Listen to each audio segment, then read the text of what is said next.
Are starting to trickle in, starting to join. We're delighted to have you here with us this Friday for our webinar series, our Friday before the short week next week. Webinar series going strong, starting to trickle in, week 39 of staying strong and positive for ourselves and our children. And if some of you are like me, you are looking forward to a break. It's a lot. So do like, if you, as you come in, if you would do like Felicia has done and open the chat and choose all panelists and attendees and just tell us where you're joining from. I started the ball rolling by saying I'm Kathy and I'm joining from cloudy and cold Evanston, Illinois. That's probably too much information. Felicia from New Jersey, Glenda from Newark, welcome, welcome, welcome. Who else is here now? I know we have about 80 people registered. Hi, Sandra, welcome back. Rosa, welcome. Got Los Angeles, we got Los Angeles and New Jersey. And then we have El Paso in the house and around. Ashley from Newark. We've got some friends in Newark. Got to come visit you after the pandemic's over. Do our bus tour of all of our webinar friends. Hi, Mirandy from Eugene, Oregon. Welcome.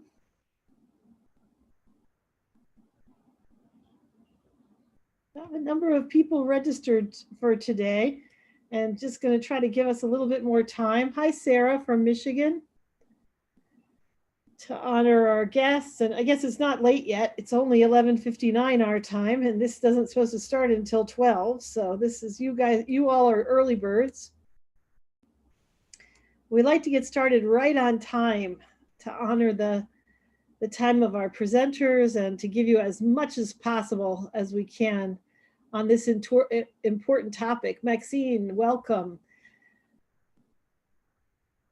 Today, we are really blessed to have with us again Project Vida. Project Vida is here from El Paso, Texas. We got Katheryne Taylor and Eliana Garcia. And Project Vida has started out being participants in this webinar series, and then they responded to the call of anybody want to do a webinar. And since then, this is their fourth one, not specifically for Katheryne and Eliana, but for Project Vida. And they do such great topics. I don't know if some of you were here last time. Extra credit, who can say what the last Project Vida webinar was? Tracy or Maxine? Do you remember? Well, this one is on helping families avoid the dangers of social media. So we all know social media. We all a lot of us use social media. Kids are all over social media, but it can be dangerous. So what do parents need to know about how to avoid the dangers?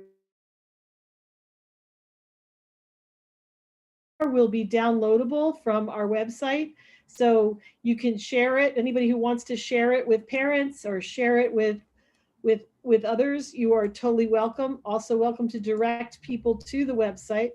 And with that, I'm just going to remind you all about our ways to engage. The primary one is the chat. You're using it. If you want to raise your hand, you can also do that. And then Selena, who's in the background, will unmute you. You'll unmute yourself, and then you will be able to speak. Hi, Joy. Hi, Tracy. Welcome.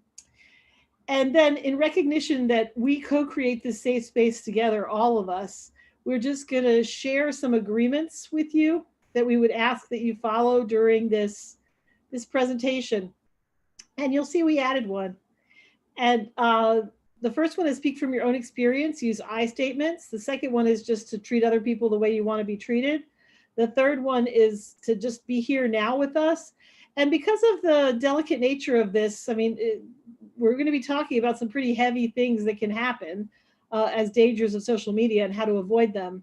We just want to encourage you to take care of yourself. And if you need a minute, take a minute. So if you agree to these agreements, if you could do like Dorothy and Sarah and Tracy and Maxine and Felicia and Joy and Sandra, just Right, I agree. That gets you warmed up for using the chat, and we can get started. Awesome. Just a few more. Great. Welcome again, Katheryne and Eliana. We're delighted to have you here. And I'm going to go off camera so you two can take the stage. Hi, thank you, Kathy. So like Kathy had mentioned earlier, I'm Eliana Garcia and I'm here with Katheryne Taylor. We're from Project Vida, and it's a nonprofit organization based in El Paso. So we are integrated within 4 districts of our school here in El Paso. We do education on mental health and topics such as dangers of social media with parents and the students. The organization also offers clinics all around El Paso, helping families get access to to clinical health and other needs that they have, like dentists. But enough about Project Vida. Today we're going to be talking about the dangers of social media. Next slide, please. So like Kathy had also mentioned earlier, the topics are going to be a bit heavy today. So if you feel the need to step away from the chat, from the discussion, from the presentation, please feel free to do so and participate when you're ready to. Thank you. So some of the objectives today are exploring the dangers of social media. We're going to be learning about your privacy protection laws and some guidelines as to how to protect your family from social media. So what exactly do we mean when we say dangers of social media? And you can use the chat and tell me what you think we mean by this. Or you can also unmute yourself if you'd like.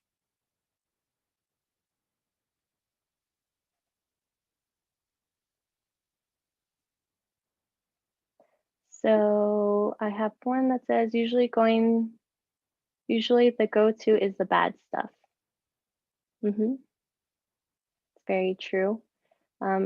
Dangers of social media, you can very easily think of bad things such as bullying, like Lauren said. It's very true. Child predator, sex trafficking, luring. Yes, very, very true. So those are some topics that we're actually going to be covering today. So if you can go to the next slide, please.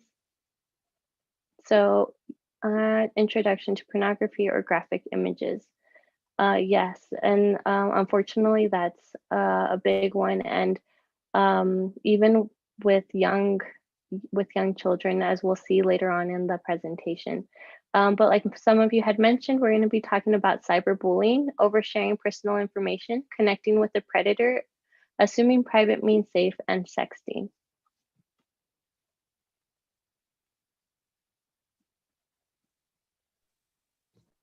Thanks, Eliana.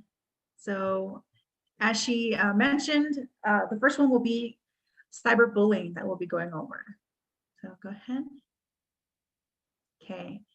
Cyberbullying, it's the use of electronic communication to bully a person, typically by sending messages of an intimidating or threatening nature. Can occur through text messages, apps, online and social media, forums and gaming, or any other shared content.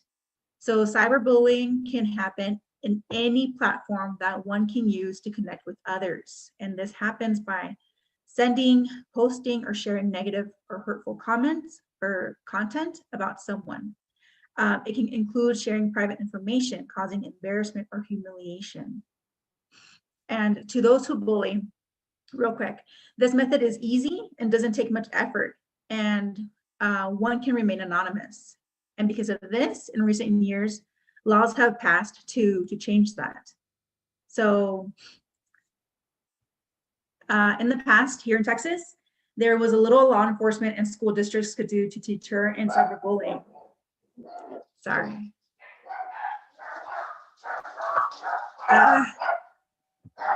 This is the time that the mailman comes, so usually my dogs are good. Okay. So, like as I was mentioning, in the past here in Texas, there was little law enforcement and school districts to deter cyberbullying. But now student cyberbullying is illegal and school districts have more power to intervene in these cases. So have any of you have heard of David's Law before? or are familiar, because David's Law is something here in Texas. So is there something that you're familiar with in your state? So Lauren is familiar with that.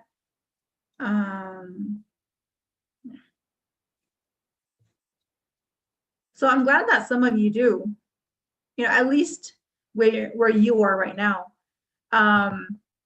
But for those who don't, this legislation is named in honor of David Molak, a San Antonio teenager who committed suicide in January 2016 in the backyard of his parents' home. And after enduring extreme and prolonged cyberbullying, or that's why, his death was the result of cyberbullying that began at one school and continued even after he transferred to another school. No charges were ever filed due to the fact that the bullying was not physical and there was it was insufficient evidence to meet the elements of the online harassment statute. So his family sought to change through legislation, specifically Senate Bill 179, which now makes cyberbullying punishable offense. And as it mentions here in one of the bullet points, cyberbullies can face fines, jail time, and expulsion. So you can go ahead to the next one.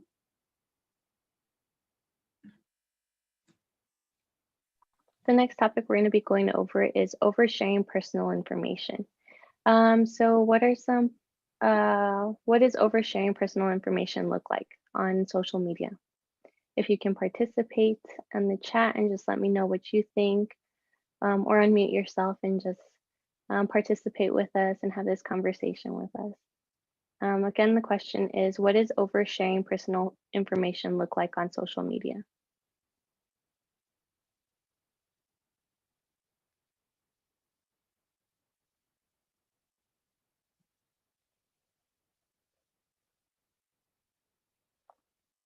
It can be the little things, yes. I completely agree. It can be something as little as the school you go to, maybe even the local by accident. The address, yes. The year you will graduate, which tells age basically, yes. Sports team and number of jersey, exactly. And then it's easier to spot you from maybe outside the game or people who are watching from the outside, what school they attend to, yes. So I completely agree with all of you. Oversharing definitely is the little things. So it's easy to share locations and phone numbers and addresses on social media, especially since most of them are required to create an account. So a lot of the social media accounts require you to put maybe your address, your age, to make sure that you're overage, but also this can be available to anybody who has a public account. Also Snapchat, apps like Snapchat and Instagram have live locations. So unless you go into the settings and turn them off, your location is available to anybody who you have on your account, or if it's public, then anybody can see it. So it's important that we talk to our kids about how to disable that that setting. And also you can even adjust it so that only certain people can see maybe your location. So maybe if you want to have that access for your child so that you're the only one who can see their location, or maybe the siblings, that's perfectly fine. So oversharing information can lead to blackmail. So to keep this from happening, it's important that we talk and educate to our teens and our children about why we don't share personal information, like how you mentioned, maybe even the school, your jerseys, the sports you play, just because any little information you get is just information about you, and it's easier to track you down, especially for a predator. So we can go to the next slide. So some possible scenarios of oversharing are stalking. Sharing your location on posts or apps might lead to stalking, a prohibited act in every state. So another one that isn't mentioned here is possible robbery. Sometimes we present this to middle schoolers and high schoolers, and we ask them the same question: what are some scenarios that might happen from oversharing? And one of our students said, if you post that you're going out of town, then robbers or thieves know that you're going to be out of town, and your house becomes a hotspot for them. And they know how to, they'll know when you're out, they'll know that you're not going to be home. So it just becomes easier for them to get away with an act like that. So not only stalking, but also possible robbery. Another one that Katheryne had mentioned earlier was bullying and cyberbullying. So oversharing information, may also lead to oversharing private, embarrassing, and humiliating material. So we also have to keep in mind that accounts can be hacked, but also some of our kids share their passwords with maybe their friends or their siblings, and maybe one day they're friends and happy, but the next day they might be in a fight, and their friends might take advantage of the passwords that they have and exploit them, or maybe even share inappropriate pictures that they only shared with themselves. So we have to make sure that our kids are aware that also who they're sharing their passwords with. Thank you. Next. So some protections to under the law is that stalking is prohibited in any state. So even if the stalker claims romantic or equivalent interest, it's generally considered sufficient harassment to invoke the protection of the law. So if the stalker says, oh, it was because they liked me too, we had a connection, but the other person disagrees, that's enough to move forward with the law. Next.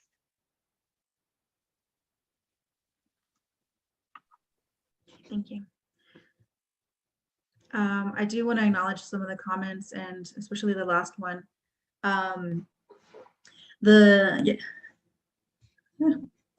That kids often may share their frustrations too, like being mad with a parent, and that would be a perfect information for those who are seeking that, like an online groomer. And I will be mentioning that, not in the section, but throughout the presentation. So thank you. So connecting with a predator. Go ahead.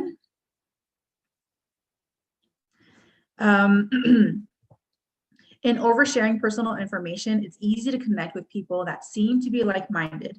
It's possible that some of the people your teen may be interacting with are not who they say they are. So it's so important that your teen personally knows the people they're friends with on social media. It's so easy to create fake profiles. People can lie about anything you can imagine. Like, have any of y'all heard of the show Catfish?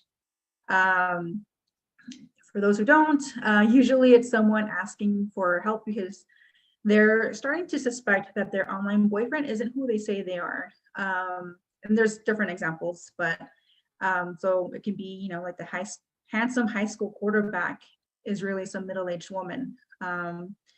And of course, my point is a predator can look like anybody. Go ahead. Okay.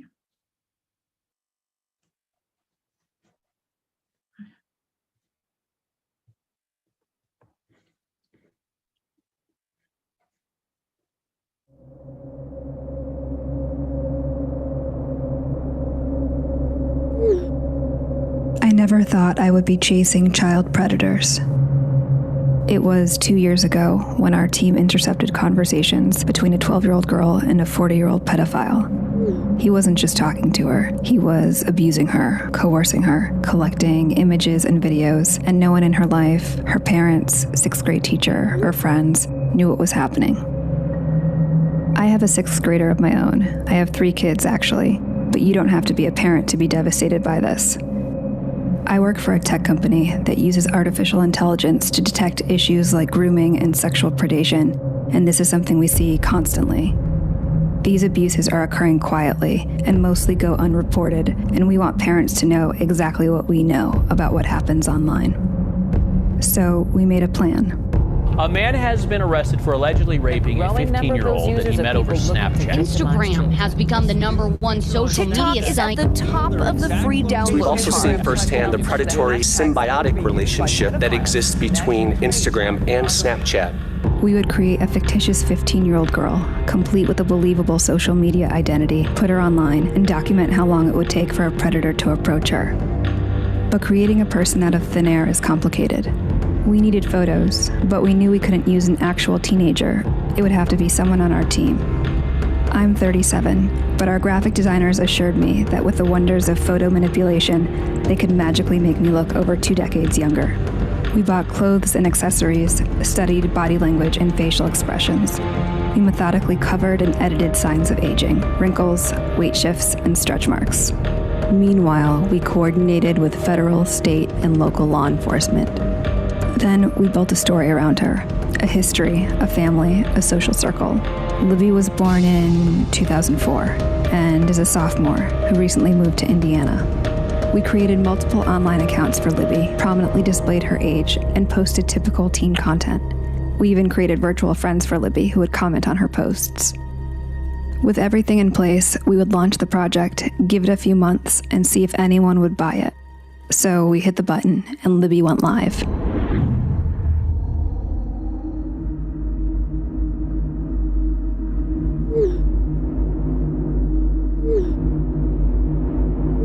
Within the first hour of posting on Libby's accounts, 7 adult men contacted her. By the end of 9 days, that number was 92. The conversations ranged in severity from making sexual comments to sharing and requesting explicit photos and videos to manipulation and threats. The onslaught was so massive, it took 5 of us playing Libby full-time to keep up. We decided to move off-site where we could scale up the operation and gather as much information and evidence as possible. Since Libby is 15, men might try to falsely justify their actions towards her because of her proximity to adulthood. Would parents question, where's the bar?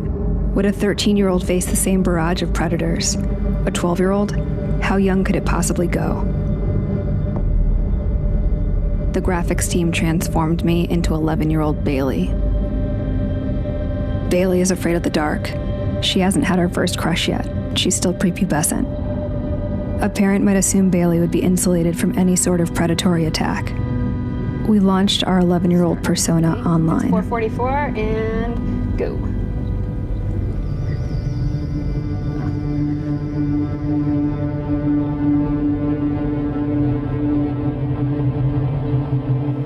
One like from a guy whose profile photo is a penis. So let's say 1 minute and 7 seconds. We have a message request. Although sorry, 2 more requests just came in. How much time? 1 minute and 40 seconds? Yeah. How old are you? You go to the profile, you know that is a child. It also says in the profile that the child is in 6th grade. Another one. It's just lighting up, like the inbox is just boom, boom, boom, boom.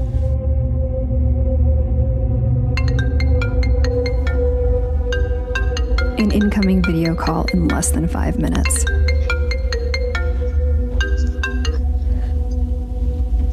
I can't see you. Don't be shy. They all say don't be shy. Few parents know just how dangerous these platforms are for so many kids, so we brought some on site so they could see for themselves. 11-year-old Bailey's persona was approached with an even more disturbing level of manipulation and requests.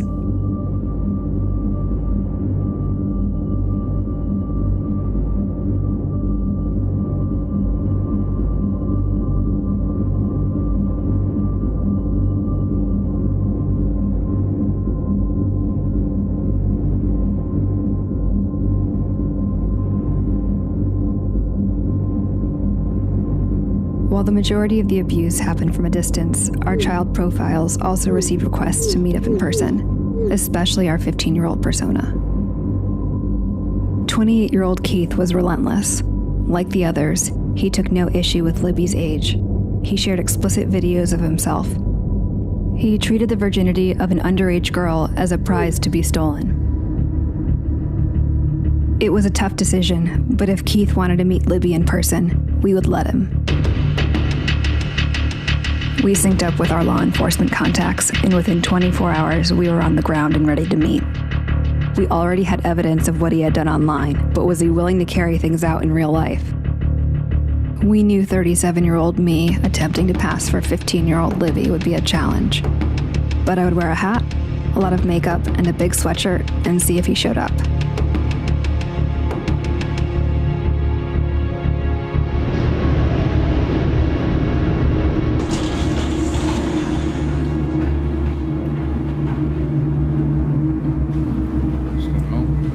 Oh, hi. Good, how are you? Nice to meet you too. Hey. How you doing? Good. Okay. Is it what you expected? Well, yeah. So you going upstairs? Wait, so do you want to go for a walk first? Okay. What's wrong? Why you're not trying to rush upstairs? What was that? Why you're not trying to rush upstairs? I don't know, I'm a little nervous. Now let's go upstairs then. Don't be nervous. I've never done anything like this before, so I'm a little nervous. It's the first for everything. Yeah. Don't be. I'm not gonna rush you. We just go upstairs and talk. Okay. Have you ever? You wouldn't be shy. Are you okay with me being 15? I've never done it. But it's okay. I like to be gentle, make you comfortable. I don't want to just get all the feeling and just, you know what I'm saying? Are you hungry? I'm trying to dodge it. Let's go upstairs. Cyber tips coming in from the National Center for Missing and Exploited. Bark turns over these potential child predators to the National Center for Missing and Exploited Children. Using the app has led to arrests like this one in Florida last year. The brutal reality is that a predator doesn't have to be in the same room, building, or even country to abuse a child. Libby and Bailey may not be real, but they represent countless children who are being sexually and psychologically abused, both online and in real life. I think about how I would have felt as a young, impressionable child. I would have kept the abuses to myself for fear of being shamed and blamed. I would have suffered with it, secretly and quietly. Hi, Mama. Hi, did you have a good day? Yeah. Mama? Yeah. I was wondering, so in 2 more days you're gonna come back? That's right. Okay. I love you. I love you too. Our work has led to numerous arrests, but it's a drop in the bucket. Our work, nor the work of law enforcement or legislation, will ever be able to protect children as well as engaged parents and guardians can. When asked, my advice for parents is to talk to your kids early and often, know what apps they're using and with whom they're communicating. When facing crisis, kids need a soft place to land. Make sure they know they can come to you for help.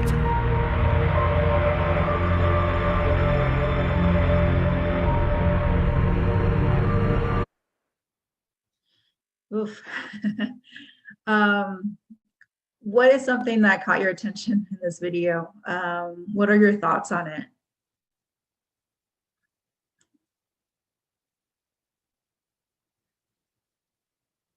You can use the chat. Just like to get your opinion. And it's scary. Like I had mentioned before, any platform that one can connect with others, this can happen too. This can happen.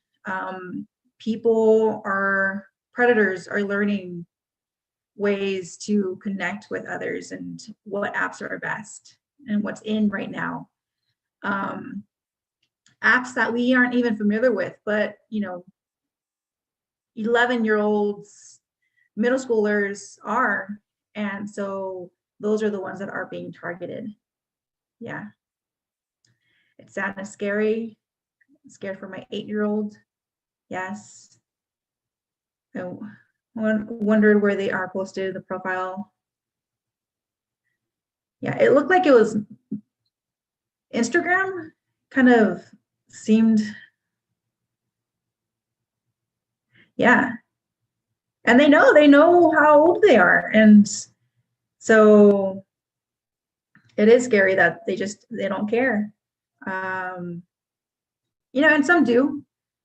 If you've seen like other videos, they can be a little bit suspicious. Like, is this a sting? So they can be careful, but really they're there to meet up with someone that's underage. Oh, wow. So Yamuna, with the pandemic, the cyber tip reports have increased by the millions. I hadn't even thought about that. And that's true. The socialization that we're getting right now, it's virtual.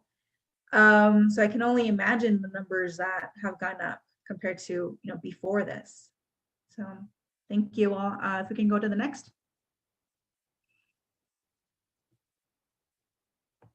Okay. So human trafficking / modern slavery. This is on here because many times traffickers will use the internet to hunt for potential victims. Okay, they will use force, fraud, or coercion to lure their victims and force them into labor or commercial sexual exploitation. They look for people who are susceptible for a variety of reasons, including psychological or emotional vulnerability, economic hardship, lack of social safety net, natural disasters, or political instability. The trauma caused by the traffickers can be so great that many may not identify themselves as victims or ask for help, even if in highly public settings. And that's because many of these victims, they have a connection with the trafficker. They many times think that they're in a relationship, that the trafficker is their boyfriend or whoever in the relationship. And that's where the manipulation comes in, and it's the promise of love. They give gifts. And so, they think it's, so they feel trapped. They're not gonna abandon or betray this person that they think is love. And then how someone said of on the chat earlier of young people putting out their frustrations online, that can be a target for them. So you can go ahead and to the next. So these are some statistics. In 2017, 24.9 million people are victims of forced labor on a national level. 16 million people are trafficked for forced labor in the private economy. 4.8 million people are trafficked for forced sexual exploitation. 4.1 million people are trafficked for forced labor in state imposed forced labor. Excuse me. And it is estimated that 20.9 million are trafficked worldwide.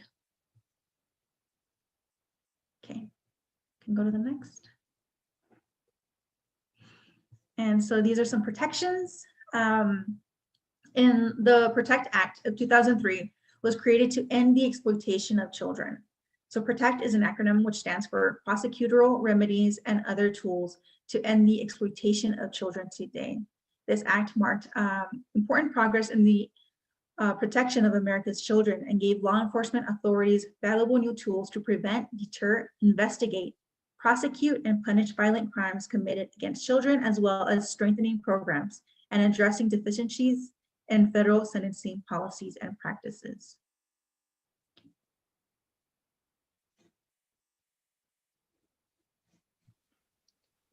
So now we're going to be talking about how we can sometimes assume that private means safe. So if you can use the chat again and just answer how we might assume that private means safe, or how maybe deleted means safe. You can just use the chat and maybe or unmute yourself too if you want to speak up.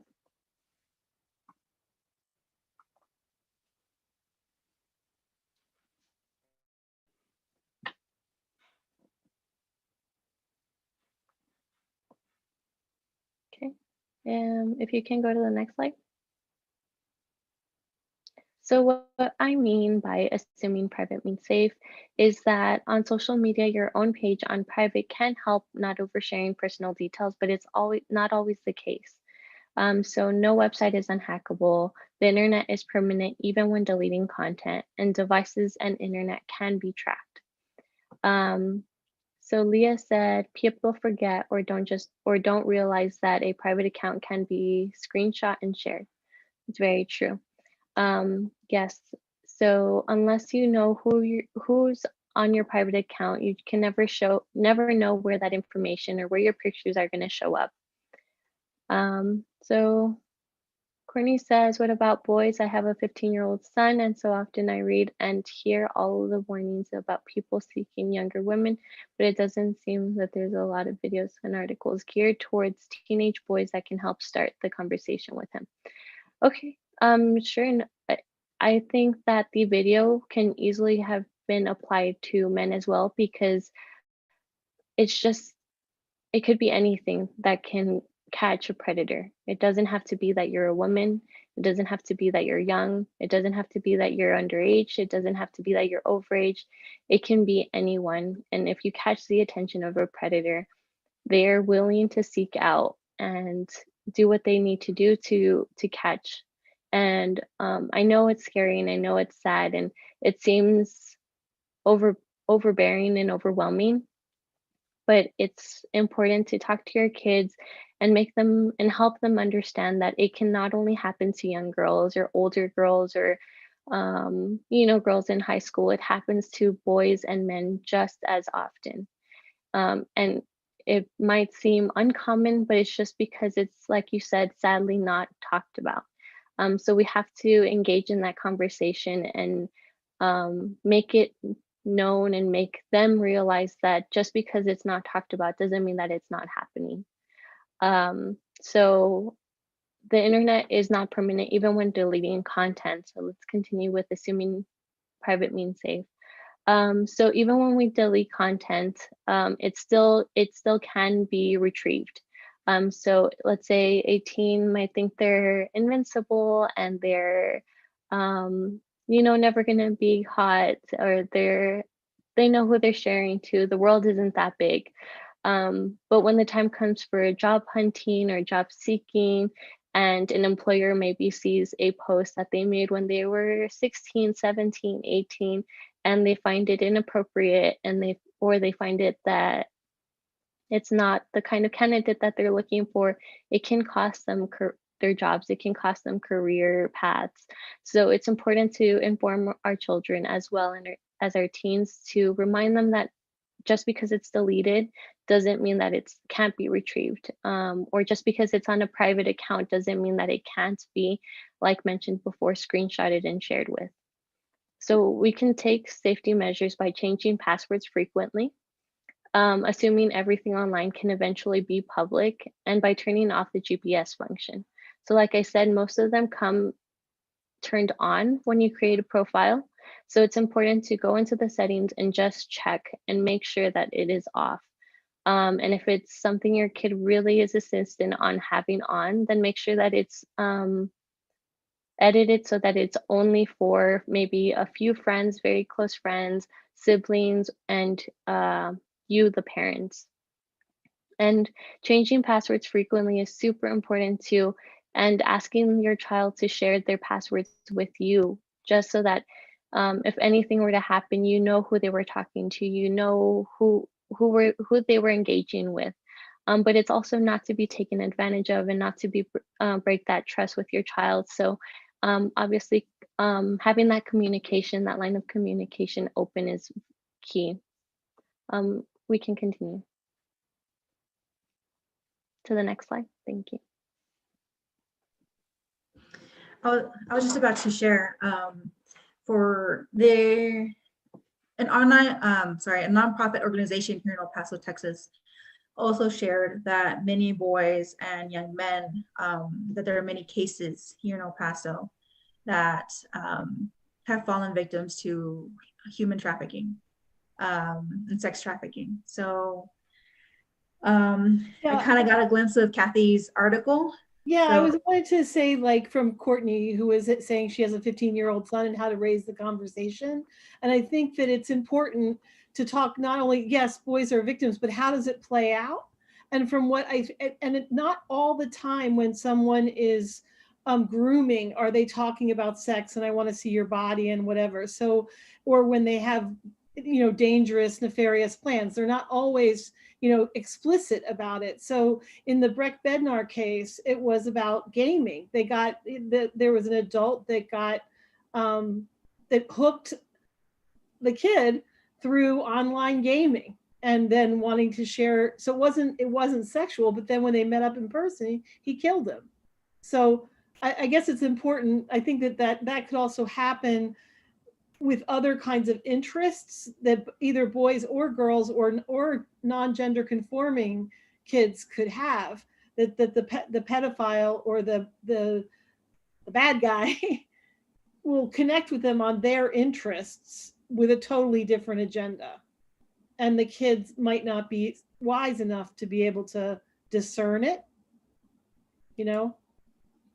right? Yeah.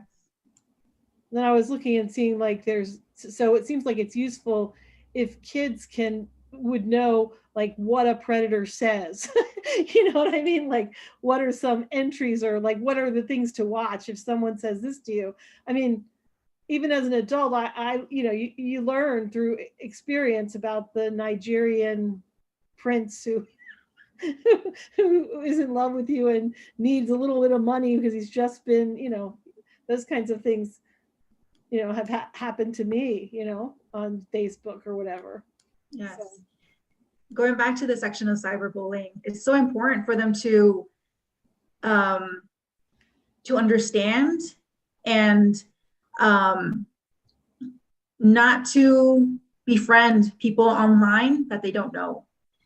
And, like there's gamings and just different, forums, and there's like a Reddit, and it can be cool, interacting with others all over the place, but to not give them personal information, to just be careful. Yeah, I think that careful, it's just hard. I mean, because people go online to meet other people. I mean, many people meet their husband or future partner online, right? And so it's like, and kids are even more so, like with gaming and whatever, they're meeting people online and they're going online to meet friends. So figuring out, what are the things that you can tell them to protect them from being exploited, like what are the warning signs? How can you tell the difference between someone real and someone not real is, I think, really important. Because I don't think it's kind of like abstinence. A certain number of kids will, not get pregnant because they're abstinent because of their moral values or whatever. But if you have abstinence as your only strategy for preventing teen pregnancy, it's just not going to work, Right. And like how you mentioned earlier, Kathy, predators will, get involved in the person's life by their similar interests, by saying, oh, I like gaming, or I like makeup, or I like, just certain things. So it's hard to say, watch out for a predator that's going to say, what's your name and where do you live? Because they're not going to interact with them like that. They're going to befriend them. They're going to have similar hobbies. They're going to have similar interests, similar likes, similar ways of thinking. The predator might even have fake problems at home that the child can relate to. So it's hard to say, watch out for someone that's going to say, where do you live? And, send me a picture of your house, or send me a picture of the school you're at, because they're going to befriend them. So it's hard to differentiate how to befriend someone who's good and who's actually who they say they are, and someone who isn't, just because they're so well versed in the process of how to befriend a child or how to befriend the person that they're perpetrating. Yeah, so that's why I like that article I posted, like when somebody says, let's go private, or where's your computer in the house, or I know someone who can get you a modeling job, or I know a way you can earn money fast, like those red flags, if you know. Yeah. So the key is communication. Have an open environment, for them to feel comfortable enough to be like, hey, this is kind of weird. Like, for them to be able to show you something in like their conversation, and how at the end of the video, she mentioned, just let them know that you are there in the case that a situation like this does arise, that, they are feeling uncomfortable with someone and being able to go to you. So yeah, I think that's also, like Yamuna says, children learn so much through modeling. When children see their parents engage in certain behavior, such as online dating, guess what? Kids want friends and connections too. Teaching them about these dangers is important. And even when you speak to, Islam says, even when you speak to them about the warning signs, this is their universe, this is their community, their culture. They get very uncomfortable in this world, and oftentimes they follow what their friends are saying. And then Maria says we need more information in other languages. She works with a big Hispanic population. But I think that whole thing about this being their world, this being their culture, and them not trusting, the adults in their world as much as they trust their peers is really important. And I feel like what you said and what the video said about communication, like the open lines of communication, and if adults have ever been, catfished, or they've ever had any situation where they've encountered that online, that's probably a good thing to share with their kids. It's probably a good thing to like get the conversation going, like, because it's relatable. Mm-hmm. And then do I want to put out, I'm sorry, someone wants to talk. We have a hand raised, is that what you're saying? Yes. Hello, I have a question of what your thoughts about. Do you think, believe that children that, because it is a teenage thing to get on social media, is pleasing to the eye, but to give in to some of these demands, commands, whatever you want to call them, do you believe that it could be something lacking that they're looking for at home, because it's for everybody, that they give more into some of these things to be doing because they are looking for our feelings of love and different things. And so is this lack of in a sense of parenting? Not that it's bad parenting, it's just that we just think our children won't do it. No, I'm not my child, and we just assume. So what are your thoughts? Well, my thoughts, Sandra, are that, like, I think it's pretty normal for teenage girls and teenage boys to want to have friends, and teenage kids to want to have friends and to want to be independent and to want to, have sex or date or whatever, that those things are kind of part of adolescent development, and that's how to be safe about it. And how much influence a parent probably has to do with the relationship between the child and the parent. And you're going to be in a better position to protect them if you have protected them all along, and if you have a good relationship with them. But if you have not protected them all along, then why would they trust you to protect them now? That's what my thoughts are. Right. I don't know about Katheryne and Eliana, if you have. Yeah, I was just going to add that it's the curiosity. I remember when I was a teenager, and in my day, I had MySpace, and like I just wanted to talk to like anybody, any cute boy that kind of appeared. I'm like, friend. And so everyone at that age, they are wanting to kind of form a connection with someone.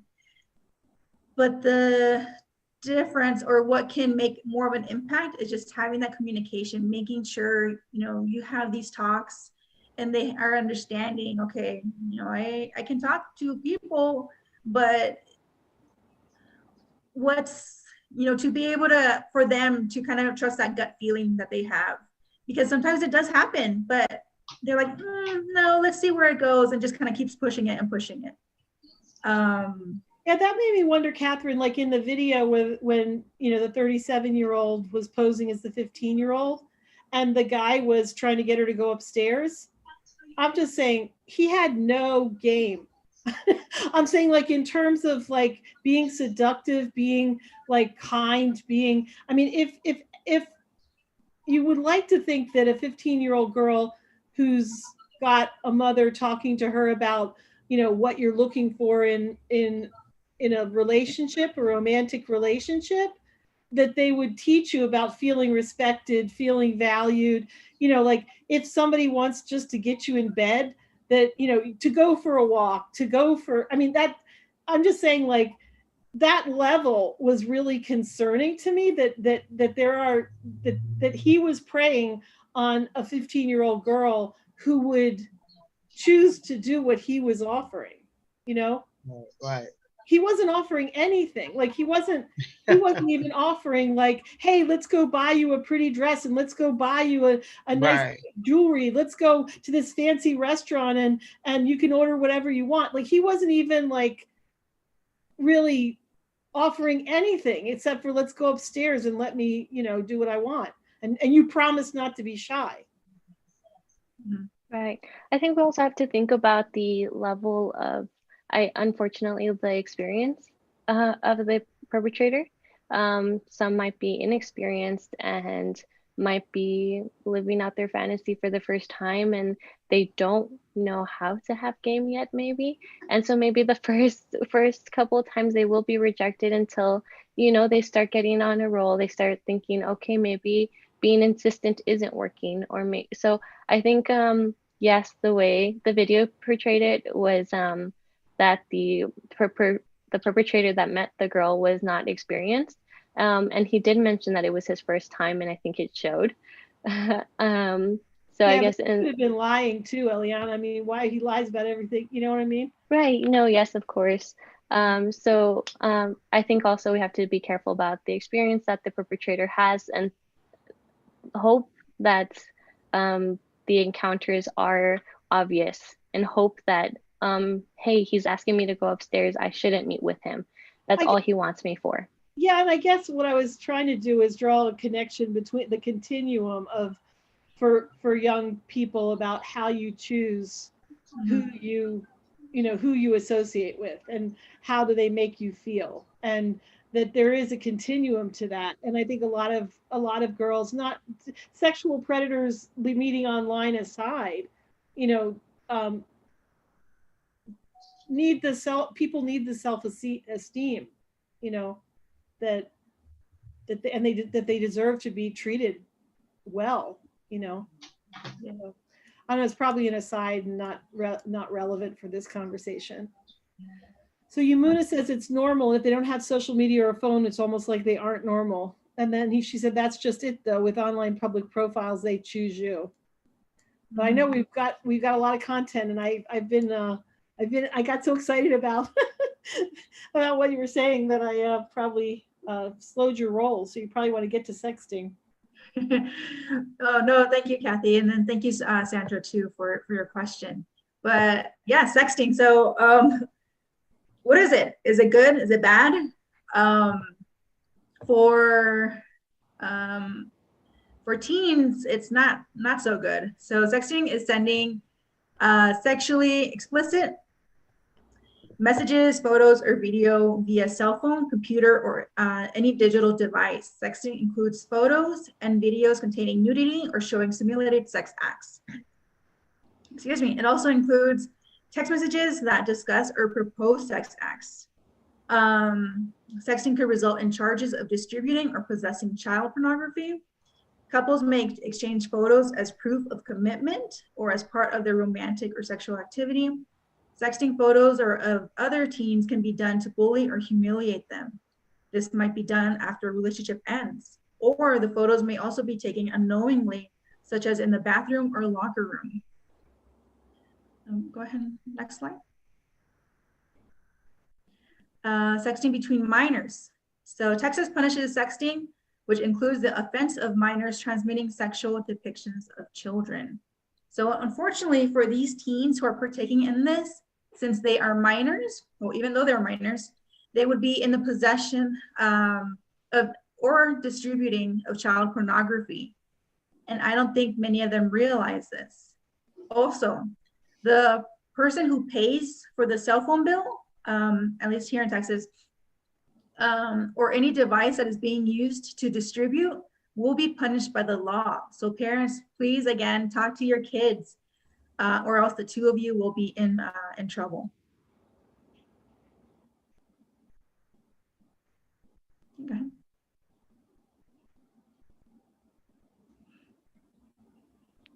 So after talking as much as we did, and we deterred, what are some guidelines to protect your family from the dangers of social media? We've talked about a couple already, but what do you think are some other guidelines we can implement, or maybe what are some guidelines that you have at home that have worked for you, or that you see your child benefit from? You can just use the chat, or if you want to unmute yourself, you can do that as well. Yeah, if you want to speak, you need to raise your hand because we'll need to unmute you first before you can unmute yourself. So I think you only have like a couple minutes left, so maybe you should get through the ones that you have. Okay, all right, well, let's go through the next slide then. So we can enforce rules.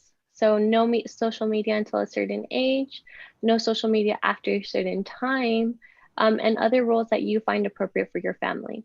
So it's important not to just implement these rules. It's also important that we communicate and educate our teens as to why we implement them. So letting our teen know why not to share personal information. Don't just say, oh, don't do it, because they're going to be like, well, why not? I'm going to do it then. So it's important to say, hey, these are the dangers. This is what can happen. Let's inform them and make sure that they're also making the responsible decision of choosing to implement those rules as well. So it's also important to inform your teen about the dangers that we talked about today. So again, like we mentioned earlier, having an open line of communication is key. Making sure that your child doesn't feel judged, doesn't feel embarrassed or ashamed if they come to you, if they found themselves in an uncomfortable situation. So if they feel comfortable enough to say, hey, I'm in this situation, I don't know what to do, help me. And they don't feel judged by you, if they don't feel like you're gonna judge them, then they're more than likely to come to you, or they're more likely to come to you. So we had a rule when my son was young that he had to friend a parent, or he had to friend an aunt or an uncle or an adult. Like he couldn't have a profile that he wasn't friending people other than just kids. And that meant that when he would post questionable things, like even if I wasn't the person, when he would post questionable things, I would get a call from one of my monitors who would, and then I could have a conversation. So, and the other thing is, if we're paying for the phone, randomly, I'm going to check your messages and check I need to have your code, and I'm going to check your messages and your photos. So, I mean, I think that kind of like open communication is great, but there are also certain kind of monitoring that you can put in place, that I think also does help. Those are really good, their own job and their own phone. Right, those are really good rules or implementations that you used. I know that my aunt didn't allow her children to have maybe TikTok or Instagram up until maybe she's, I think, 15 now. So and then even having that on private and making sure my aunt has to approve the picture before she posts it.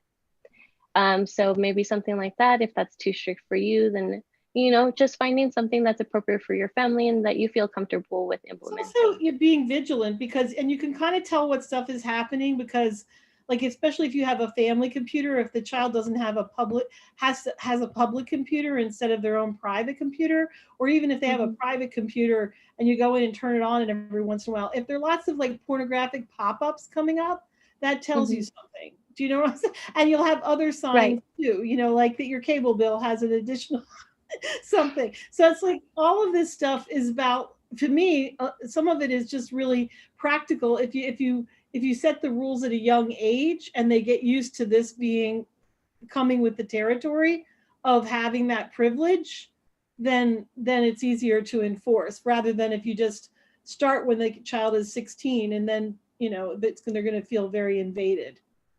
Yes. So Yamuna says it's super important that children know that sharing of sexual abuse imagery is often part of the abuse. They will not get in trouble if they come forward, even if they self-produce the image that's now being shared. Abusers often use an image or images to continue the abuse or obtain more. Sextortion. Yeah, so you made a bad judgment and you send somebody a photo of you, explicit photo of you. It happens, so we'll deal with it instead of the blame and shame part about what they did, because they already know that.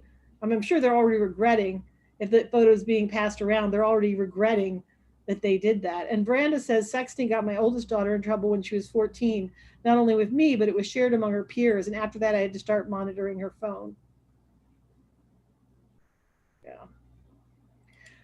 Well, thank you so much for your time today and this very harrowing presentation.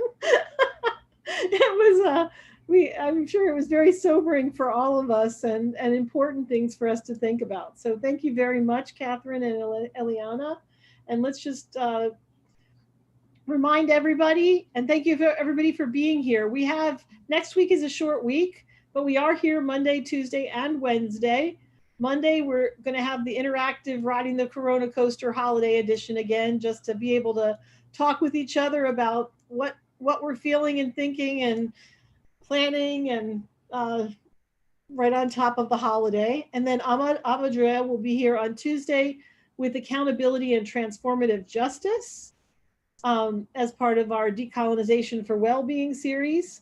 And then Judith is here with the part 4 of A Corrective Perspective on Empowerment After Trauma. And then after that, we're gone until January, because everybody at Be Strong Families has the week off between Christmas and New Year's. So we are in the middle of, next slide, Selena, please, quickly. Share on social media. What do you want to amplify from today? Next slide. We have right now we have going on our Show Your Love end of year campaign. We've never done one before, but we've also never had a webinar series before, and we are doing it in English and Spanish every day since mid-March, and we have no additional funding for it. So we would really love to be able to keep it going. And if you like it, if you like the webinars, then I suggest you go online today and just make a small donation. Today, the donations are being matched. So if you make a $5 donation, it's $10. If you make a $10 donation, it's $20. So show us some love, go online, donate today. Selena will post the link in the chat. And then I would just say, don't forget to wear your mask. And we have some great looking masks, both amplifying that speak your values. And I've given them to people as gifts, and they're very, very comfortable. So, I mean, that's an advantage of them. They're soft, they're comfortable, they don't hurt your ears. So get one online today. And finally, how much are the masks? I don't know. They're like 15, I think. I don't know, but post the link in the chat, Selena, for the match donation. The match donation is only going to go on this week, but it's okay. If next week is when you can make a donation, we would be very, very grateful whenever it comes. We really are trying to make this campaign successful. And then anybody who has a webinar, these webinars are by the community for the community. Step up. I'm booking for late January, and we would love to have you host. Thank you to Katheryne and Eliana. Thank you to everybody for being here. Fill out the poll, and we will see you next time. Take care. Everyone. Bye-bye.